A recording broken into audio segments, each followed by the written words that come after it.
MisFit. Yes, sir. Got my boy Chris in the building. Appreciate it. So for those that don't know, this was like done last night at about 11 o'clock at night. I was like, dude, I got to get you on. Yeah. And you're like, come through. Last minute, you know, I don't have many breaks, but. Well, I appreciate you getting this in, man. I know it's going to be in your time that you need to probably recover, eat, sleep, whatever. Workout, yeah. I got about a lunchtime workout. That's usually my time, so yeah. Well, dope. So the man with the nice stash, that's what everybody calls it's it. Real. Don't worry. Homegrown. Man, I would love to just highlight you as a person, this culture here that I think is amazing in MisFit. And also your experience at the Beast Mode Games last time. Yeah, was it 2 years ago now? Yeah. Almost, huh? And a little bit about what happened between then and now. Yep. Obviously, you've had some things that took place. Yeah. Let's start there. How long you been in the game? We just talked off camera. Man, I started 07, I think around March at old 24-Hour Fitness, like a lot of us started, man. We OGs. Yeah, real G. Started out initially just, did it as if maybe I'll just do this until I find a real job. Same thing. And come to find out, I was doing something free forever that I couldn't even be getting paid for. Yeah. And then, within a couple months of being at 24, I had more clients than anyone had been working there for years, and I started realizing this could be a career. Stayed for about a year and a half, managed and this and that, and then about a year and a half later, I said I took about, I think it was 22 clients away. And then that's when I started, semi-private and eventually starting my own business of something that I never want to do anything else. Yeah. This is my passion. This is my career. This is how my family eats. I love it. This is what I was meant to do. And how did you cross paths with MisFit?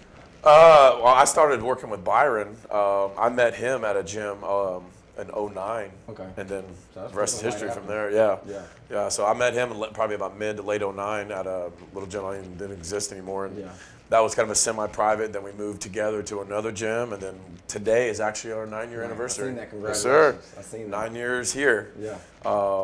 And it is not the same place as day one, man. But the name of the game is evolution. So 100%. you evolve into the right thing that you're supposed to be, and then continue improving it.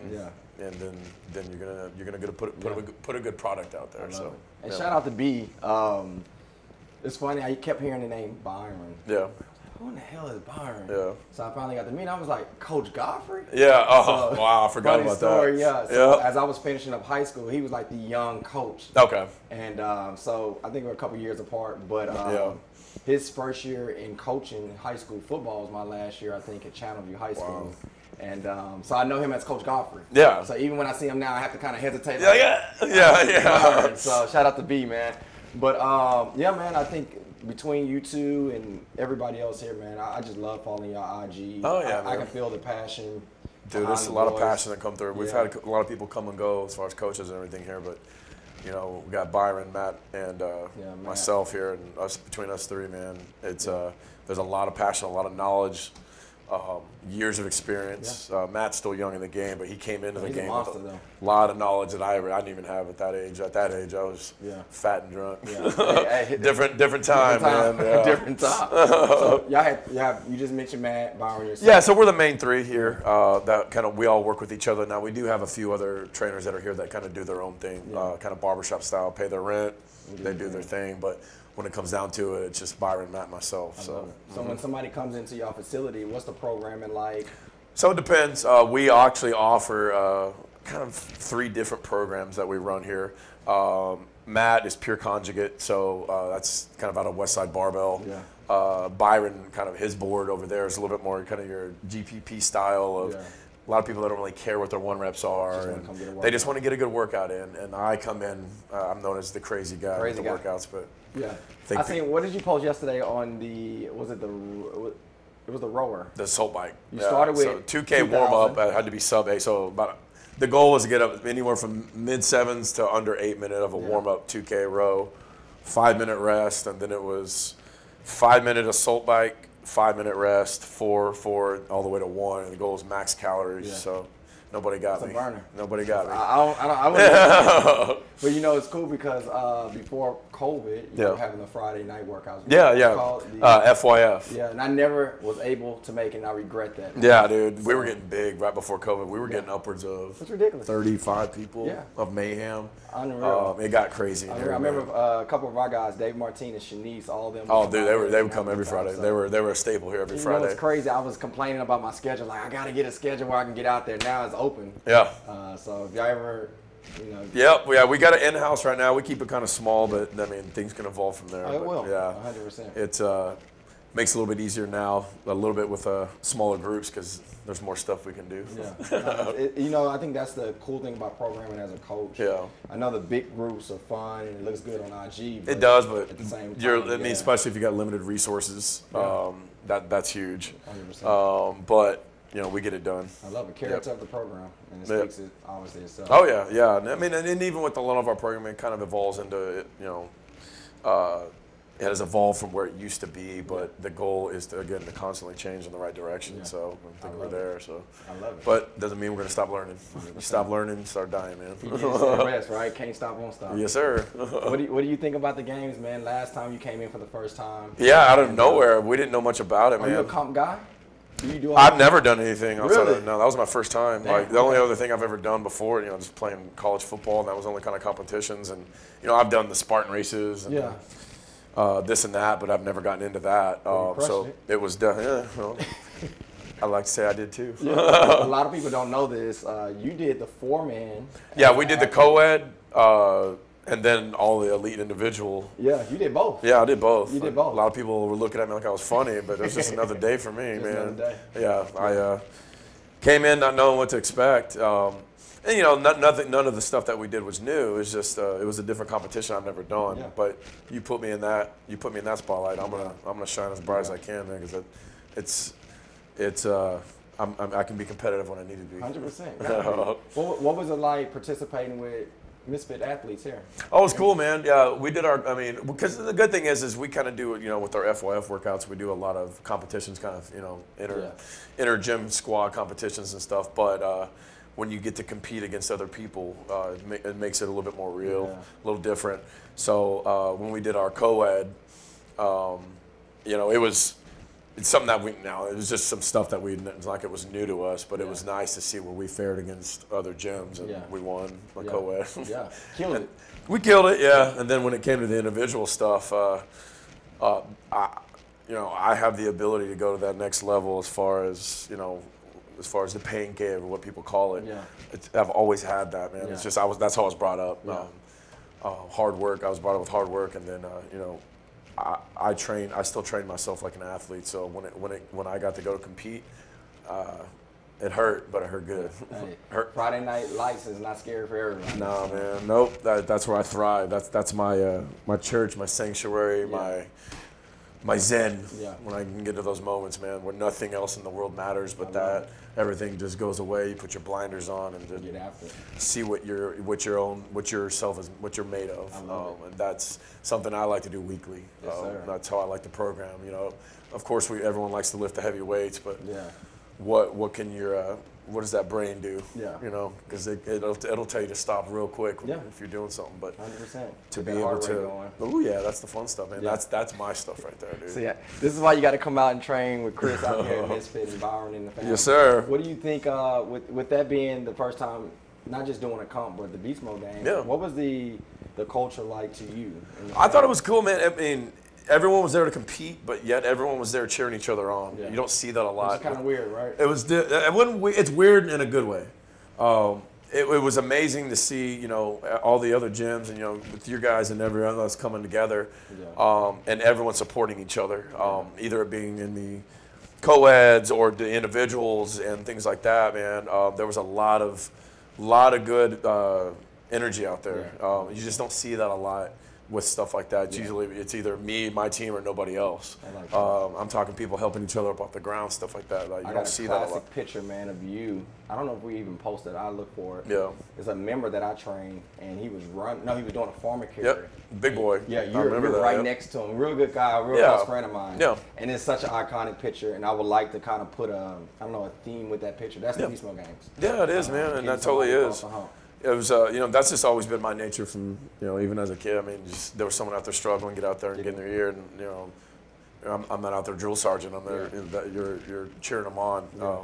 I think that's important, man. People, because especially with something like that, man, those guys didn't go out there to know to win. They went out there just to compete and just be around that environment. Yeah. And hats off to guys like that know they're not going to win, but they're out there just to be, a competitor. Yeah. Because he was in the elite division. It wasn't like he was trying to do standard. Yeah, he was always out there right next to us, man. And just to be able to go out there and swallow your pride and say, hey, I'm just out here to work hard, and that's all that matters with stuff like that. And that's what we tell people a lot with our FYF workouts. I don't care if you don't win, but you don't quit on me. That's it. And you work hard. That's all I can ask. And you quit, you're not invited back. Yeah, that's the Beast Mode Games. Our slogan is not to be perfect, it's to be better. Just be better. Just go out there and work hard and be better than you were. Be better than the person you were yesterday. Yeah, man. What do you think with you being the? So if you haven't checked out Mobility Mondays with him, it's a thing. I'm gonna put it all out on links, make sure they connect with you. But check him out. But even from the standpoint of helping people get more range of motion. What is it called? Do the Graston. I see all that, man. So with all the knowledge, all the experience that you experienced and going to the Beast Mode Games, what would you recommend someone do? Maybe it's 45 days out. What would you recommend them do as they prepare? If you prepare for the Beast Mode Games, what I found out a couple years ago, you better start getting them lungs right. Yeah, man. Like there's a lot of people that thought that they did cardio. No, I showed you what's up. That's something that needs to be. That has to be. That's one of the biggest defining moments of especially day one is where your lungs at. Yeah. Being strong does help. I mean, never take away strength. Strength will, can make you better on anything. Yeah. And that was day two. Day two, the level playing field was a little bit more, but you better start getting on that bike, get on that rower, hit the pavement, and do something. Yeah. A little bit or a lot of it every day. Yeah. If you even want to try to compete with some of the, the top guys there, that's going to be the biggest advice I would give. And I keep telling them on the podcast, mix it up. Please don't just get on the rower and become the best rower in the world. Like, get the skier. You don't know what's going to be expected of you in the beast mode, so be good at all of it. How do you feel about that? Because I have some people that love it and some people that hate it, not receiving the workout until the day before. I like that. I like the element of surprise on that. Some people don't, though. Some people want to. I know. I'm not. I don't care. I love y'all, though.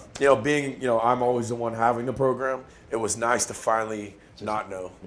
Because even on our Friday workouts, we all take turns who's going to ride it, but it's nice to finally be surprised. And it was cool, especially day two, when you had the little tumbler. You even didn't know what it was. I didn't know. So it was you had to pick. What did we end up doing? We ended up doing thrusters, hang clean thruster, two reps. Which is really hard. Yeah, dude. Really hard. I think you got up to like 225. I got 225. I tried 235. I think the guy that won was like 230. Like he just got past me, but it didn't matter. I had enough points the day before to be fine. But it was that, and you had to find it in 9 minutes, and all that. So that was another element. You see the picture? Yeah, dude. That's one of my favorite pictures. But that was a cool element too, just going into something not even knowing the day of even you didn't know. And having that element of surprise, but it just means you need to be a constant readiness to accept what's in front of you. So I guess you could say that about life, right? That's the whole thing. It's life, right? Man. Go with the flow. If you can't do it, the best. Also, I had a coach in high school. He used to always say, if you're going to make a mistake, at least make it going 100 miles an hour. So. You only get one life, bro. Hey. You only get one life. Yep. You gotta YOLO. Does the kids still say that? How's that? I don't know. We're about to y'all still say that? I don't even know. Y'all tell us. Well, before we get out of here, man, I know I want to be respectful to your time. I definitely appreciate you. I would like to give you the floor, man. Always at the end of the podcast, is there any questions that you may have about the games or maybe some of the mistakes? No, I don't have a ton of questions for the games, man. I just wish I could compete this year because a lot of you. I didn't say that. I'm sorry. No. Almost a year ago, it'll be about 2 weeks shy of a year. I had 15 years of an ongoing nagging shoulder injury that finally, mid-July last year, I completely tore my rotator cuff off the bone in the posterior side. Yeah. Surgery in August, and then a couple months back, had a little bit of a setback with a minor tear in it that should hopefully fix itself. But it's killing me not be able to compete this year and get another trophy. Well, it'll be more. Yeah. There'll be more. I'll be bounced back. You know, because I mean, they say after surgery, it's 1 to 2 years of full recovery. So. Do your rotator cuff exercises. Yeah, straight up. Keep your mobility. If there is pain, find out why it's there. Don't push through it. You don't get paid to work out. Yeah, man. It took that long for me to realize that. I think it's cool for you to say that because I'm sure there's going to be some MisFit peeps that watch this podcast or here, but it's so many people out there that's pushing through pain. They think they're getting older and it's supposed to feel that way. No, man. Yeah. Like you're taught that, especially I played football. As an athlete, you're taught to push through the pain, but it's you get out of school and you get out of your sport. What's the point of pushing through the pain? Yeah, man. I'm not find you a guy like me that knows how to assess, knows how to help you. Yeah. If not, find somebody else that does. Doctors, you go to a doctor, they're probably just going to give you a pill. Yeah. Find somebody that knows what they're doing in the mobility world and the human structure. And if you got a good enough coach, they'll be able to work around the pain and learn why it's there. Learn why the pain is there. Don't just mask it with ice and pills. Yeah. That's not the way to do it. And I was able to work around my injury for 15 years until. And I always had that looming thing in the back of my head. It's probably going to happen one day, and it did. And it's by far the worst injury I've ever had. Really? I had minor things here and there, broke sideways fingers and MCLs. Those heal. Shoulders are it's a bad, man. So it was just, and a lot of it came from just from college football coaching of more bench press is better.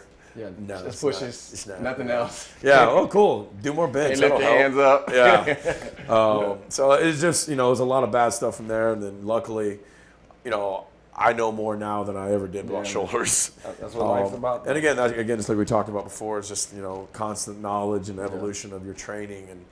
And we focus a lot on prehab here at MisFit. And I'm sure you do also, man, because, even coming from a business standpoint, hurt clients will pay you. Not that we don't look at you as just a person in the crowd, but at the same time, we want you here, man, because it's when we've what we've built, with your gym and then with MisFit and everything like that. What we've built from the ground up is something that we want to continue to have, and it means a lot. The more things that you can keep people from getting hurt from is better. We're not old, but we're not young. Yeah. So our grab bag of tricks gets a little smaller, but it gets more refined. Yeah. So we get good at what we can do, and it keeps you safer. So I love it. The goal is, how long can we do this? Hopefully forever, because I don't want to ever stop working out. You said earlier, man, it's like a tree. The more you live, the more you grow. Yeah, it is, man. The day you stop growing is the day you stop living. No, man. Like keep learning, keep knowledge right, and things will keep moving in the right direction, man. I love it. Well, Chris, man, it's been a pleasure. Yes. I'll leave you with this one question as you're a coach. Because there's some head coaches or gym owners that go to the games and they don't participate. They're there to support. Yeah. What kind of support coach are you on the sideline? Are you the, let's go? Or are you the kind of chill? Man, I think, honestly, based on the person itself, man, everyone's going to need somebody needs the drill sergeant, somebody needs the cheerleader, somebody, hey, just do this right. Some people don't want that in their ear. You just got to know your people, know how to, not, like I said, not everyone's going to want that guy yelling in your ear. Yeah. But if you need that guy, I'm that guy.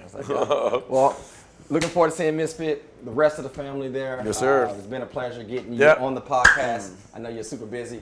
Other than that, guys, check my guy out. See all the links down below. If you haven't reserved or registered for the games, make sure you do so. Registration ends July 20th. So other than that, we're out of here. We'll talk to you soon. Yeah.